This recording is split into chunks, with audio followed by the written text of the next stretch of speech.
সবাই পাবা। তো তোমাদের নবম শ্রেণীর যে ভর্তি পরীক্ষা হবে হলিক্রসে, তোমরা জানো বাংলা প্রথম পত্র, ইংরেজি প্রথম পত্র, বিজ্ঞান আর গণিত, এই 4টা সাবজেক্টের উপরে পরীক্ষা হবে। এখন এই 4টা সাবজেক্ট থেকে আমাদের কি কি পড়তে হবে? সহজ কথা হচ্ছে তোমাদের মূল বইয়ে যা যা আছে সব কিছু ধারণা থাকতে হবে। সেটা যদি ছোট প্রশ্ন হয়, বড় প্রশ্ন হয়, বা হচ্ছে এমসিকিউ হয়, শর্ট কোয়েশ্চেন হয়, যেটাই হোক না কেন প্রত্যেকটারই ধারণা থাকতে হবে। দ্যাট মিনস মূল বইয়ের বাইরে আমাদের অন্য কোনো কিছু লাগবে না। তোমরা যদি বলো যে গাইড থেকে শুধু প্র্যাকটিস করে যাব, কমন আসবে, না, হবে না। যদি বলো শীট থেকে সব করব, কমন আসবে, না, তাও হবে না। তবে কাজে আসবে ওই যে একাডেমিক প্রশ্ন যেগুলো আছে হলিক্রসের ক্লাস 8-এর, এগুলো কাজে আসবে 100%। এগুলো কাজে আসবে, এগুলোর সাথে মূল বইয়ের সাথে মিলিয়ে তোমরা করবা, ঠিক আছে? এখন যেমন বাংলা সাহিত্য কণিকা থেকে তোমাদের যে চ্যাপ্টারগুলো আছে, গদ্য আছে 11টা আর কবিতা আছে 13টা। তাহলে গদ্য হচ্ছে 11টা আর কবিতা 13টা, মানে 15। তাহলে এখানে হচ্ছে 11, 13, 24। হ্যাঁ, কোনটা কোনটা বাদ? স্যার একটা শিল্পকলা নানাবিধ গদ্য বাদ আর 3টা কবিতা বাদ। আচ্ছা, কোথায় বাদ? বোর্ড থেকে বাদ দেওয়া। না না, যেগুলো বাদ দেওয়া আছে সেগুলো সমস্যা নেই, সব বাদ দেওয়া আছে। অনলাইনের হচ্ছে বাংলা টিচার পুরো বাংলা বই থেকেই বাদ। হ্যাঁ, ইংলিশ বোর্ড থেকে, মানে তোমাদের অষ্টম শ্রেণীর সিলেবাসে যেগুলো বাদ সেগুলো বাদ দিও, সমস্যা নেই। হ্যাঁ হ্যাঁ, মানে তোমাদের ক্লাস 8-এর যে সিলেবাস আছে জাস্ট ওইটা থেকে ফলো করবা, সব লাগবে না। আছে, যদি থাকে তাহলে করতে হবে। এখন প্রত্যেকটা চ্যাপ্টার থেকে যেভাবে পড়বা, প্রত্যেকটা চ্যাপ্টারের এখানে যে কয়েকজন গুরুত্বপূর্ণ কবি আছে তাদের জন্ম, মৃত্যু, গদ্য, পদ্য বা নাম, উপাধি যেগুলো আছে এগুলো লাগবে। যেমন তার মধ্যে কাজী নজরুল ইসলাম জাতীয় কবি, এরপরে লেখক আরেকজন আছে শেখ মুজিবুর রহমান, তারপরে হচ্ছে বাংলাদেশের প্রয়োজনে, কারণ এরপরে হচ্ছে মাইকেল মধুসূদন দত্ত, এরপর রবীন্দ্রনাথ ঠাকুর,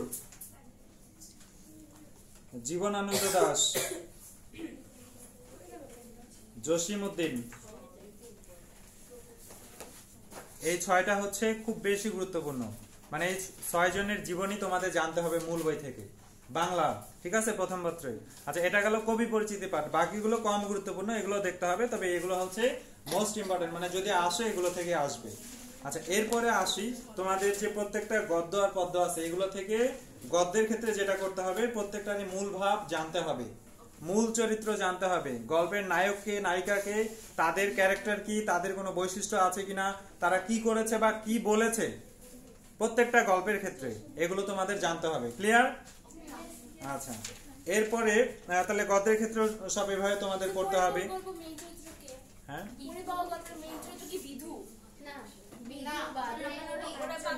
পাঁচজনই তো আছে। এরপরে কবিতার ক্ষেত্রে যেটা করতে হবে, কবিতার ক্ষেত্রে প্রত্যেকটা লাইনের অর্থ আমাদের জানতে হবে, প্রত্যেকটা লাইনের অর্থ জানতে হবে কবিতার ক্ষেত্রে।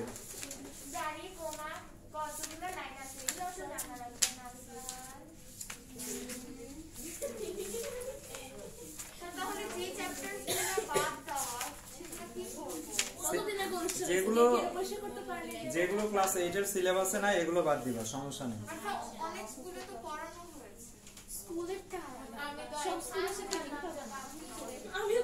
আচ্ছা, তোমাদের বোর্ডে পরীক্ষা হলে তোমাদের মানে প্রত্যেকটা চ্যাপ্টার থেকে হতো কি না? হতো না, যেগুলা যেগুলা হতো জাস্ট ওইগুলা করবা। আর এখানে তো মাত্র 2-3টা বাদ, এই 2-3টা পড়লে তোমাদের তেমন ক্ষতি হবে না, এই 2-3টা পড়লে খুব বেশি ক্ষতি হবে না, 4টা সাবজেক্টই তো।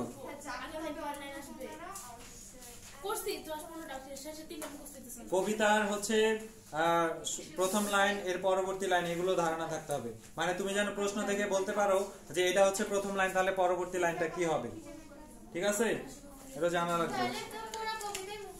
হ্যাঁ, কবিতা মুখস্থ করবা, মুখস্থ না হলেও ধারণা রাখবা, যাতে বুঝতে পারো যে এর পরের লাইনটা কি হবে। আবার একটা কবিতার প্রথম লাইন কি, শেষ লাইন কি, এটা তো সহজেই বলা যায় পড়লে। আর শব্দার্থগুলো অবশ্যই লাগবে, প্রত্যেকটা চ্যাপ্টারে শব্দার্থ লাগবে, কবি পরিচিতি লাগবে, মূল ভাব লাগবে। আর কবিতাগুলোর প্রত্যেকটা লাইনের তোমাদের ব্যাখ্যা জানতে হবে, প্রত্যেকটা লাইনের ব্যাখ্যা জানবা। ধরো কবিতার কোন একটা লাইন দিয়ে দিয়েছে বোর্ডে, মনে করো একটা লাইন দিয়ে দিয়েছে, দিয়ে ফাঁকা জায়গা রাখছে পরীক্ষার খাতায়, হলিক্রস স্কুল এক্সামে পরীক্ষার খাতায় ওখানে ফাঁকা জায়গা 3 বা 4 লাইনের লেখার জন্য ফাঁকা দিয়েছে, অতটুকু জায়গার মধ্যে তোমাকে লিখে ওখানে দিতে হবে। তার মানে ওখানে এমন ভাবে লিখতে হবে যাতে কোনো কাটাকাটি না হয়, আবার যেটা লিখবা সেটা যেন তোমাকে আর কাটতে না হয়, কারণ তুমি কাটলে ওই জায়গাটাতে তোমার শর্ট পড়ে গেল, পরে লিখতে পারবা না বা জায়গা হবে না। আবার সময়ের দিকেও খেয়াল রাখতে হবে। এখন মান বন্টনটা নিয়ে আসি। তোমাদের যদি 100 মার্কের পরীক্ষা হয়, সেই অনুযায়ী তোমাদের যত মার্কের পরীক্ষা হবে তত মিনিট দিবে, কিংবা আরো কিছু কম সময় দিতে পারে। সেটা ফিক্সড এখন না, তখন বলে দিবে, এটা আগে থেকে ফিক্সড করা হয় না। পরীক্ষার দিন বলে দেয়, পরীক্ষা আগে বলে দিবে, ওয়েবসাইটে বলে দিবে, আমরা জানতে পারবো, তোমাদের জানিয়ে দেবো, সমস্যা নেই। আর মার্কস তো আসলে ফিক্সড না। এর আগে গত বছর তো তোমাদের অনলাইনে ডেমো টেস্ট হয়েছিল, মানে তোমাদের যারা সিনিয়র তাদের, দেন তারপরে তাদের ভর্তি নিয়েছিল সবকিছু বিবেচনা করে। কিন্তু তার আগের বছর, হ্যাঁ তার আগের বছর লিখিত হয়েছিল 100 মার্কের, 100 মার্কসের, কিন্তু সেগুলোতে সব সাবজেক্টই ছিল, 5টা সাবজেক্ট, মানে কোচিং এর শুরু থেকে তোমরা যে 5টা সাবজেক্ট পড়েছো সেগুলো থেকে ছিল। কিন্তু এইবার করোনা পরিস্থিতিতে সবকিছু বিবেচনায় তারা সাবজেক্ট কমিয়েছে, এটা তো আমাদের জন্য ভালো। বিজিএস বাদ দিয়েছে, সেকেন্ড পার্ট বাদ দিয়েছে। তাহলে আচ্ছা, তাহলে বাংলা থেকে আমাদের বাংলা প্রথম পত্র থেকে কি কি পড়তে হবে, ক্লিয়ার? আচ্ছা, আরেকটা কাজ করবা, প্রত্যেকটা চ্যাপ্টারে অনুশীলনীতে যে সৃজনশীল প্রশ্নগুলো আছে, সৃজনশীলের ক আর খ অবশ্যই পড়বা। মানে অনুশীলনী বাংলা তোমার হচ্ছে সাহিত্য কণিকার ক আর খ যেগুলো আছে সৃজনশীল, এগুলো পড়বা অবশ্যই, ঠিক আছে? তাহলে বাংলার কাহিনী শেষ। এখন আমাদের পড়তে হবে, সহজ কথা হলো পড়তে হবে। এরপর আসি বিজ্ঞান। বিজ্ঞান থেকে নতুন করে বলার কিছু নাই, যদিও একাধিকবার বলেছি, তারপরে বলি, বিজ্ঞান থেকে আমাদের কোনো টপিকসে বাদ দেওয়ার উপায় নাই, প্রত্যেকটা টপিকসে আমাদের পড়তে হবে।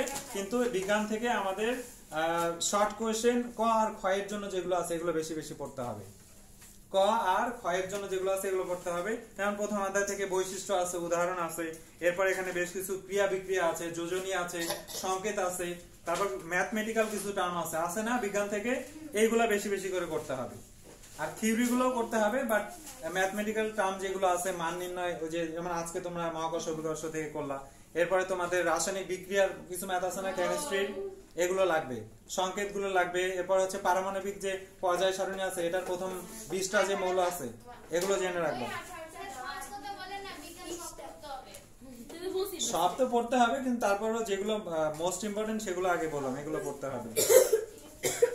আচ্ছা, বিজ্ঞান হলো, বিজ্ঞানের ভাবে পড়তে হবে। আর গণিত যেভাবে ক্লাস চলছে অনলাইন অফলাইন সবগুলোই করতে থাকো, প্র্যাকটিস করতে থাকো। আর প্রশ্নগুলো একটু গ্রুপে দিয়ে সলভ করবা, যার যে প্রশ্নে প্রবলেম হবে, একাডেমিক যে প্রশ্নগুলো আছে হলিক্রসের, এগুলো গ্রুপে দিবা। তবে গ্রুপে আবার ওই রাত 2টা 3টার দিকে দিও না, দিনের বেলায় করে ফেলো, ঠিক আছে? আর ক্লাস টাইমে দিবা না, ক্লাস টাইমে যদি টিচার সলভ করে তখন তোমরা সলভ করে নিবা, ঠিক আছে? গণিতের ক্ষেত্রে আমাদের কি সম্পাদ্য বা উপপাদ্য কখনো আসে? সম্পাদ্য উপপাদ্য তোমার ওই যে বললাম না, ধারণা থাকতে হবে, কারণ যদি দিয়ে ফাঁকা জায়গা দিয়ে দেয় তোমার ওখানে লিখতে হবে অতটুকু জায়গার মধ্যে।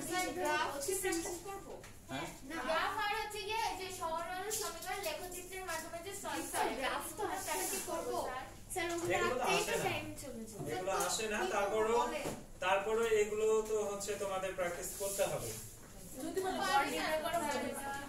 গণিত থেকে বেশি প্রশ্ন প্রথম দিকে যেগুলো আছে এগুলো থেকে আসে। তার মধ্যে আমি তো কয়েকটা চ্যাপ্টার তোমাদের মার্ক করে দিয়েছি, এই যে প্রথম অধ্যায়, দ্বিতীয় অধ্যায়, চতুর্থ অধ্যায়, পঞ্চম অধ্যায়, ষষ্ঠ অধ্যায়, সপ্তম অধ্যায়, একাদশ অধ্যায়। হোমওয়ার্ক দিয়েছি যে চ্যাপ্টারগুলো থেকে এগুলো বেশি গুরুত্বপূর্ণ। আচ্ছা, আমি বলতেছি, গণিত প্রথম অধ্যায়, দ্বিতীয় অধ্যায়, চতুর্থ অধ্যায়, পঞ্চম, আচ্ছা 1 2 করে বলি তাহলে সুবিধা হবে। 1 অধ্যায়, 2 4 5 6 7 8 11। আচ্ছা, আরেকটা বাদ দিছি, সেটাও দিয়ে দেই, 3 অধ্যায়, 9 10 দিন। এগুলো দেখে রাখবা, এগুলো মান নির্ণয় যেগুলো আছে আর এগুলো দেখে রাখবা। না না, বাদ না।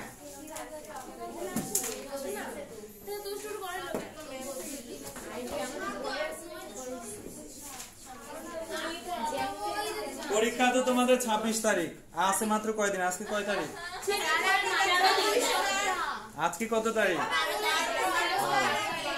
না না, ভয়ের কিছু নাই, ঠান্ডা।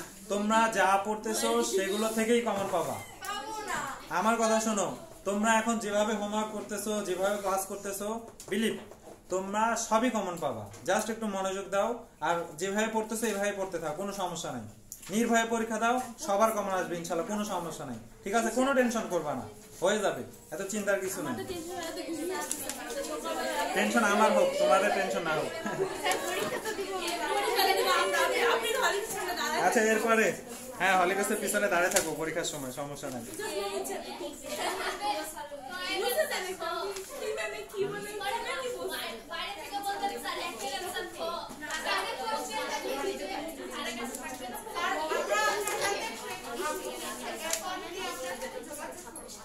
পরীক্ষার সময় মনে করবে আমরা বাইরে দাঁড়িয়ে আছি, এত চিন্তা করো কেন?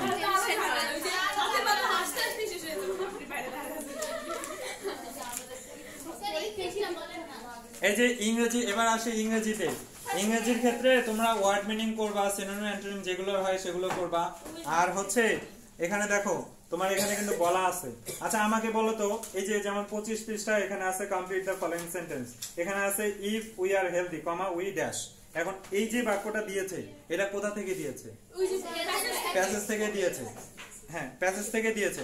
এখন এই ক্ষেত্রে যদি প্যাসেজ থেকে না থাকে, তোমার এখানে একাধিক উত্তর হবে, একাধিক উত্তর হতে পারে। মানে এখানে ওই যে কমপ্লিটিং সেন্টেন্সের মতো হয়ে গেল, একটা ফুল মানে বাক্য তোমার করতে পারে। এগুলো তো তোমরা আগে করেও আসছো। স্যার আমরা বুঝবো কিভাবে? হ্যাঁ হ্যাঁ, we can lead a sound life, happy life, যেটাই দিতে পারো, হেলদিয়ার লাইফ, অনেক উত্তর হয়। তবে প্যাসেজ দিলে প্যাসেজ যেটা আছে ওটা মিল রেখে করতে হবে।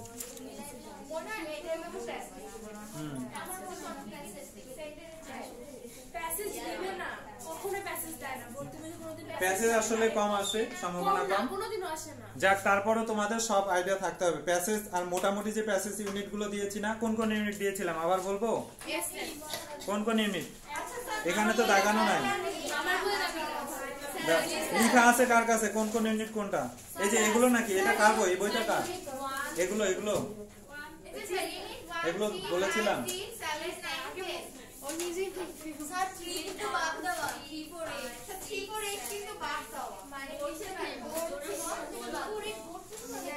না, এটাও পড়ো। ইংরেজির ক্ষেত্রে সবই পড়তে হবে, ইংরেজি টপিক সবই পড়তে হবে। আচ্ছা, আমি যে চ্যাপ্টার গুলো কমিয়ে দিয়েছিলাম সেগুলো কি এগুলো? এই যে তুমি লিখছো এগুলো? না স্যার, এগুলো থেকে ওয়ার্ড মিনিং এগুলো করতে বলছি, লেসন রাইট। হ্যাঁ, ওই লেসন গুলো গুরুত্বপূর্ণ। যেমন এখানে দেখো ইউনিট 1 এর 1 থেকে 5, না স্যার, তাই না? 1 থেকে 5। এরপর ইউনিট 3 হচ্ছে 1-3, লিখো ইউনিট 3 1-3। এরপর ইউনিট 5 1, তারপরে ইউনিট 6 এর হচ্ছে 1-6। এরপরে ইউনিট 7 হ্যাঁ 1-3। এরপরে ইউনিট 9 6, ইউনিট 10 1। ঠিক আছে,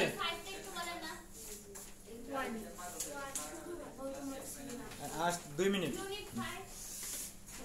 ঠিক আছে, ইউনিট 5 1 1, ইউনিট 9 হচ্ছে 6। ওকে।